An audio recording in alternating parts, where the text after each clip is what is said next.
आज की इस वीडियो में मैं आपको बताने वाला हूँ कि किस तरह टाइम फ्रेम को अलाइन करते हैं और टाइम फ्रेम से जुड़ी या टाइम से जुड़ी सभी जानकारी मैं आपको देने वाला हूँ। अगर आपको ये वीडियो अच्छी लगे तो इस वीडियो को लाइक कर देना, चैनल को सब्सक्राइब कर लेना और इसी वीडियो देखने के लिए मेरे चैनल को चेक जरूर कर लेना। चलिए दोस्तों शुरू करते हैं। सबसे पहले आपको यहाँ पे आ जाना है ट्रेडिंग व्यू के पैनल पे।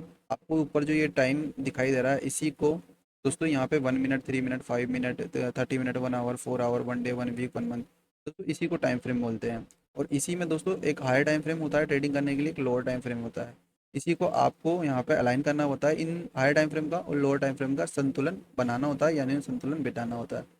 चलिए दोस्तों, अब यहाँ पे अभी आपको दिख रहा होगा कि ये जो गिरे गिरे हो रहा है ये एक हायर टाइम फ्रेम है। अब हायर टाइम फ्रेम हमें क्या बताता है?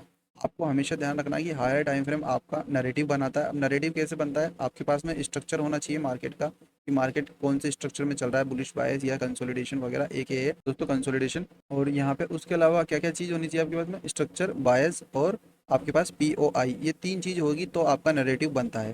ठीक है। अब लोअर टाइम फ्रेम हमें क्यों काम में आता है? लोअर टाइम फ्रेम हमें इसलिए काम में आता है क्योंकि हमें हमारी एंट्री प्लान करनी होती है। और जितने भी हमारे एंट्री मॉडल है, चाहे वो कोई से भी आप ICT का यूज़ करते हो, चाहे SMC का यूज़ करते हो, कैसे भी आपके एंट्री मॉडल हो जो आप यूज़ करते हो, वो आप लोअर टाइम फ्रेम पे उनसे ट्रेड बनाते हो और अपना रिस्क रिवॉर्ड को मैनेज करते हो। दोस्तों जब भी आप टाइम फ्रेम को अलाइन करने जाते हो, मिलाने या संतुलन बिठाने जाते हो, तो आपको हमेशा इस बात का ध्यान रखना चाहिए कि आपके हायर टाइम फ्रेम से लोअर टाइम फ्रेम 10 गुना छोटा होना चाहिए। कम से कम तो 10 गुना छोटा होना चाहिए। चाहे आप 1 डे का यूज़ कर रहे हो तो 15 मिनट यूज़ कर सकते हो, 30 मिनट यूज़ कर सकते हो, 1 आवर यूज़ कर सकते हो। इसके अलावा दोस्तों यहाँ पे 4 आवर यूज़ कर सकते हो, 15 मिनट यूज़ कर सकते हो, 1 आवर यूज़ करते हो तो दोस्तों यहाँ पे आप क्या कर सकते हो? 5 मिनट, 3 मिनट, ये सब यूज़ कर सकते हो टाइम फ्रेम। बस आपको जो है दोस्तों क्या किस बात का ध्यान रखना है कि हमेशा मेरा जो है हायर टाइम फ्रेम से 10 टाइम छोटा होना चाहिए मिनिमम, कम से कम। तो अगर यही थी हमारी आज की वीडियो अच्छी लगी तो लाइक कर देना, चैनल को सब्सक्राइब कर लेना और दोस्तों इसी वीडियो के लिए मेरे चैनल को चेकआउट जरूर से कर लेना।